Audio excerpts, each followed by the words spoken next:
Hello and welcome again. My name is Alex Del Valle. Today we'll be cooking one of my favorite cookies. I don't know if I've seen this anywhere else. This was just kind of a late night idea. It's the Rocky Road cookie. And yeah, let's jump right into it. So, some stuff optional, totally optional, is this thing. It's called a straight sifter, or some people call it a tammy. It really helps with sifting goods and keeping all your flour nice and fresh. And then just four bowls here. We have just one for the eggs, one for the chocolate chips and pecans, one for the dry mix, and then another one for the butter, sugar, and molasses. All right, so I'm going to go ahead and get all that prepared.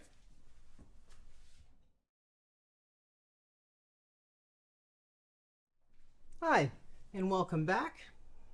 I have everything nice and measured.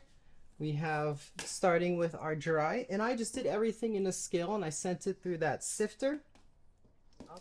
And you can see right here we have our dry, which is our flour, cocoa powder, baking soda and salt.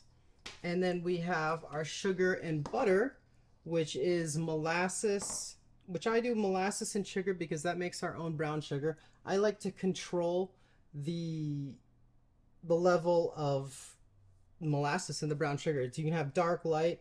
This you get pure control if you do molasses and sugar, because that's all brown sugar is. And then we have our butter. Right here we have our pecans and our chocolate chips. And then we have our vanilla and a... I always like to do these in separate bowls. One thing, you can just go straight through instead of having to reach, and then if you run out, you know right now before you're all the way in. And especially with the eggs, there's little shells that can come into it, and if you do them separately, it'll just come out better. All right, let's get right in. So I always like to start with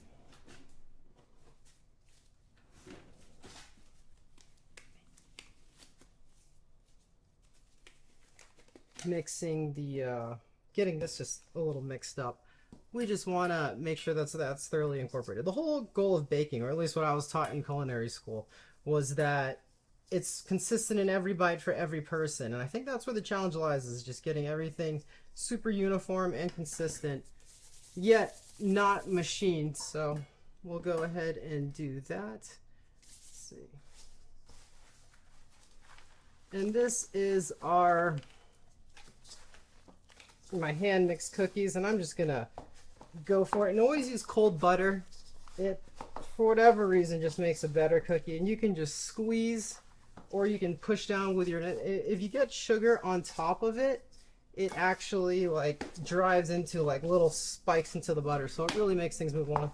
And you're just gonna do this until it's creamy, and it'll just take a minute or two here. Yeah, cooking the hard way. I always found myself doing it in a bakery. When it came to scale, this wasn't necessarily the best way to do things, but you know, maybe that's just the inner perfectionist in me, or machines can do a really good job. If you want to just do this the normal way, you can totally just cream this like a normal person in the mixer with just get a KitchenAid stand mixer with your paddle attachment, and then just whip it till it's creamy. The one thing I just advise, professional tip, is just don't go too far. Just once it whips up and it looks nice and incorporated, stop there, because when you go overboard, that's when your cookie starts falling flat.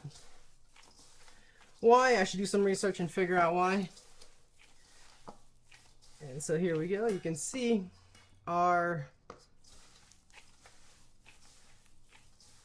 butter is pretty creamed, and you want to make sure you get every little bit of butter. Sometimes you can even see in here how there's little visible spots. I just like to smash those out, just get them in, because once you add the eggs, there's no going back. So right now, you really want to get it done.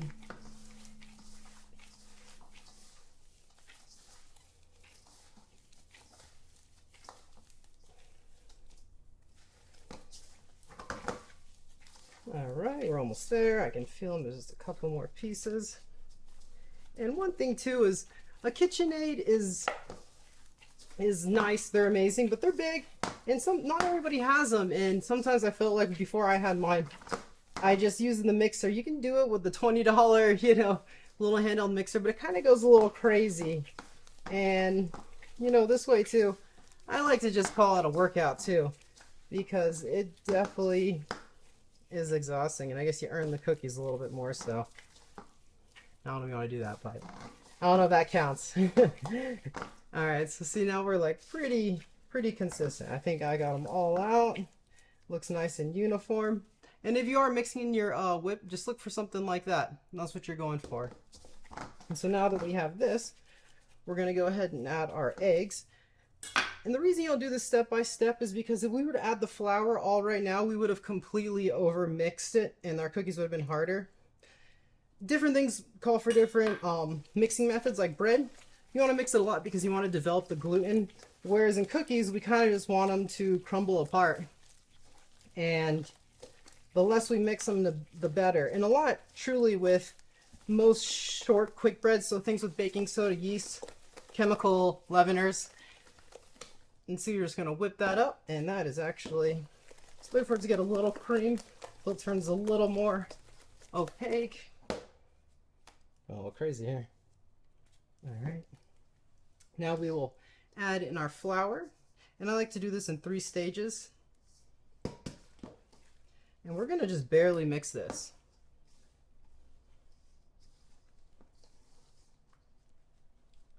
That's when it starts looking good there. And your cocoa powder, depending on what you get, will probably look different, because Hershey's looks different than the store-bought cocoa powder. Every cocoa powder, some are darker, and then there's Dutch cocoa powder, which has a higher alkaline, if my memory serves me right. I am using some cocoa powder that I purchased at Natural Grocers, so just a local store. It's honestly not my favorite cocoa powder. It's not quite as dark as I would like it to be, but it's still really good. Still really good stuff. And then when you get to about here, when you're almost mixed in, you're just going to go ahead and add half of this. Mix it in. You can see the cookies are really starting to come together right now. And then just do the rest.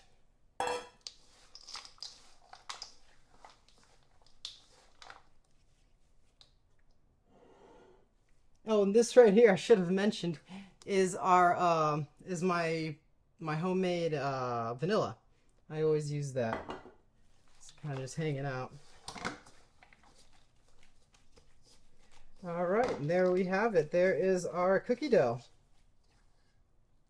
And we are going to add the marshmallows in the oven. I found when I added them in right now, this stage, it was just too messy. And yeah, it was a lot better to add them midway through the baking process. So we'll jump right in and go ahead and do that. So right now, this is our cookie dough, and we're just going to portion it out. I like to use this little, I guess it's a 1 ounce scoop from the store. Yeah, just your standard smaller scooper disher. I'm a big fan of these. They work really nicely.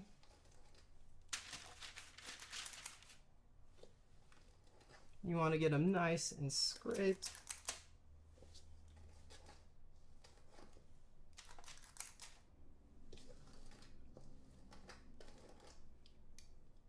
We'll just do a half dozen for now.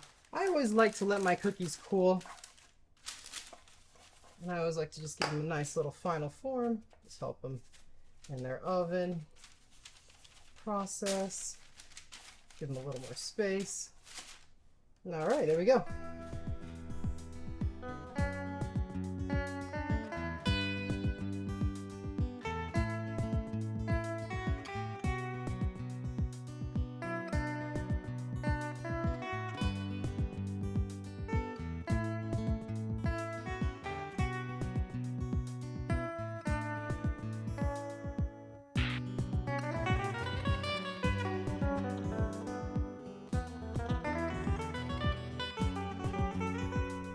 What do you think, guys? Good. Very good. What do you think, Allie? What do you think, Violet? You want to let them know? Look into the camera and tell them what you think. Nice. What do you think, Allie? Is that good for a little baby? No. Uh-oh. Is that a little bit messy now? Oh, you're just gonna smear it in? Alright, that works. Alright, you guys heading out? All done? Yeah. You just like the marshmallows? Yeah. What about the cookie? Yeah, say hi. Bye-bye. Bye-bye. Bye-bye. Bye. You a little bit. I'm gonna clean you up. Bye. Bye. Bye.